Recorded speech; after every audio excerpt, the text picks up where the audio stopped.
Good morning dear friends, dear students. इसमें ये class होगी अपनी पृथ्वीराज चौहान का अंतिम सैन्य अभियान, और वो था मोहम्मद गौरी के विरुद्ध। ये मोहम्मद गौरी कौन था? ये था गजनी अफगानिस्तान का रहने वाला। गजनी एक जगह है अफगानिस्तान में, वहाँ का ये रहने वाला था। इस तरीके से अपना कुछ भारत है इस तरीके से, और यहाँ इधर अफगानिस्तान और इसी में गजनी एक जगह है। तो इस मोहम्मद गौरी ने लाहौर, सरहिंद ये सभी अपने अधीन कर लिए, और सभी अपने अधीन कर लिए तो इसकी सीमाएं साम्राज्य से जा लगी, पृथ्वीराज चौहान के साम्राज्य से जा लगी। तो अब दोनों महत्वाकांक्षी शासक थे, तो युद्ध तो अवश्यंभावी हो ही गया था। तो देखिए, तराइन के दो युद्ध होते हैं 1191 में और 92 में। बहुत इंपॉर्टेंट है, बहुत ज़्यादा पूछे जाते हैं, बहुत ज़्यादा। तो आपको याद रखना है कि तराइन, पहली बात तो याद रखिए तराइन कहाँ पर है, जिसको तरावड़ी भी कहा जाता है, वो का है हरियाणा में। ये तराइन जो युद्ध भूमि है ये है हरियाणा में। तो तराइन का पहला युद्ध हुआ था 1191 में, और दूसरा हुआ था 1 साल बाद 1192 में। पहले में जीते पृथ्वी, प्रथम में पृथ्वी, दूसरे में गौरी, प्रथम में पृथ्वी, दूसरे में गौरी, प्रथम में पृथ्वी और दूसरे में गौरी।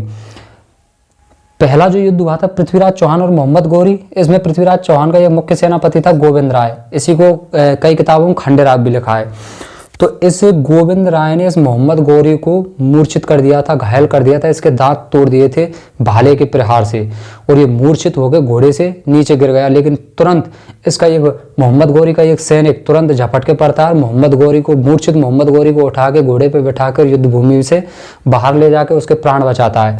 तो पहला युद्ध तो ये है कि पृथ्वीराज चौहान ने इसको परास्त कर दिया, और इसमें जो मोहम्मद गौरी को घायल किसने किया था? गोविंद राय ने। Is that clear?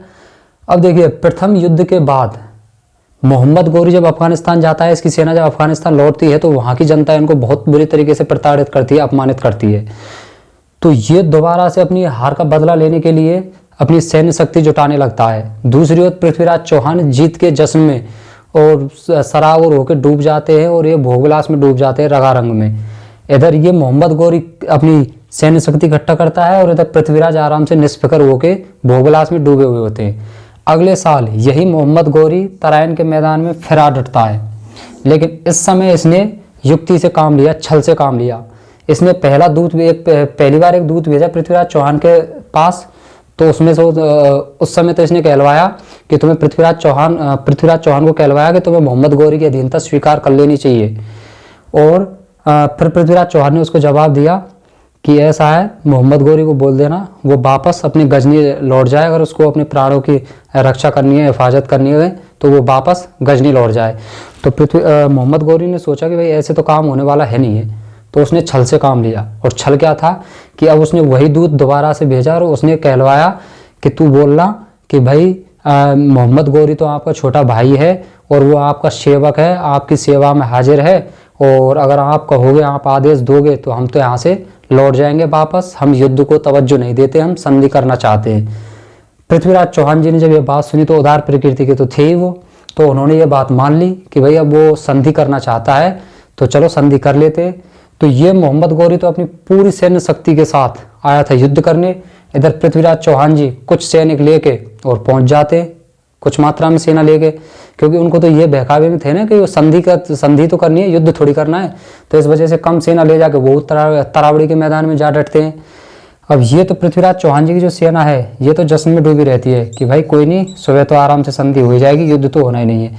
इधर मोहम्मद गौरी की सेना है, वो रात में युद्ध की तैयारी कर रही थी, और इनको घेरने की योजना बना रही थी कि किस तरीके से इनको घेरना है। तो इस तरीके से मोहम्मद गौरी की तो सेना इधर उधर इनको घेरने की चाल चल रही थी, और इधर पृथ्वीराज चौहान की जो सेना है वो आराम से जश्न में सराबोर थी। जैसे ही सुबह दैनिक क्रियाओं से फ्री हो रहे थे पृथ्वीराज चौहान जी की सेना, उसी समय मोहम्मद गौरी की सेना ने आक्रमण कर दिया। तो आक्रमण ऐसा हुआ कि भाई गोविंद राय है, जैत राय है, गुरुराम है, समर सिंह है, पृथ्वीराज चौहान जी के मुख्य सेनापति, ये सभी मारे जाते हैं। और बताया जाता है कि शाम होते होते पृथ्वीराज चौहान भी वीरगति को प्राप्त होते हैं। Is that clear? Prithviraj Chauhan ji के अंत को लेकर अगली वीडियो आएगी, क्योंकि तमाम अलग अलग इतिहासकारों ने अलग अलग अपनी राय दी है। कोई कहता है कि अब गजनी ले जाके मारा गया उनको, कोई अजमेर में ही मानते कि अजमेर में मारा गया, फिर कोई बताता है कि युद्ध भूमि में ही काम आया। तो उसकी वीडियो बनाएंगे हम अगली, उसकी क्लास होगी अगली। तो सेकंड जो ये होता है युद्ध, इसमें मोहम्मद गौरी की जीत होती है और पृथ्वीराज चौहान परास्त होते हैं। इसमें कुछ इतिहासकार कारण मानते हैं, एक तो एक कारण ये हो ही गया छलावा धोखा, दूसरा कारण ये भी है कि बताते हैं कि इसका एक सेनापति था प्रताप सिंह,